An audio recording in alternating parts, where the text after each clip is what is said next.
The no signal detected error on your Sceptre monitor means it's not receiving a video signal from your computer or other connected device. This error appears when your monitor cannot detect any video signal from your computer, gaming console, or other connected device. It's often caused by connection issues or input source mismatches. This issue is particularly common with budget-friendly monitors like Sceptre because they often feature multiple input ports but have less sophisticated auto-detection systems than premium displays. Here are 3 immediate troubleshooting steps that resolve the issue about 60% of the time. Let's go through each one systematically.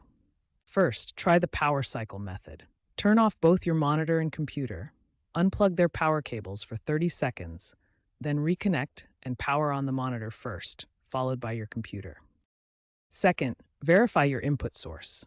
Press the input or source button on your monitor to cycle through all available inputs like HDMI 1, HDMI 2, DisplayPort, and others. Make sure the selected input matches your actual cable connection. Third, reseat your display cables. Firmly disconnect and reconnect both ends of your display cable, ensuring secure connections. If possible, try a different cable or test different ports on both your monitor and computer.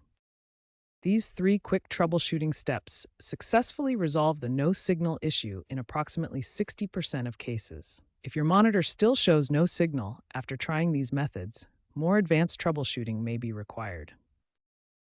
When basic fixes fail, advanced troubleshooting targets resolution settings and drivers. Start by booting your computer in safe mode to reset display settings. Use Windows key plus P to cycle through display modes. This helps when multiple displays cause confusion or when the system doesn't detect your monitor properly. Update graphics drivers through Device Manager. Outdated or corrupted drivers are responsible for 20% of signal detection issues. Test your monitor with different devices like laptops or gaming consoles. Try different cable types and adapters. This isolates whether the problem is with your computer or the monitor itself. For USB-C connections, ensure your laptop provides sufficient power delivery. Gaming setups require manual refresh rate configuration in both Windows display settings and graphics control panels, especially when switching between 4K at 120 Hz and standard modes.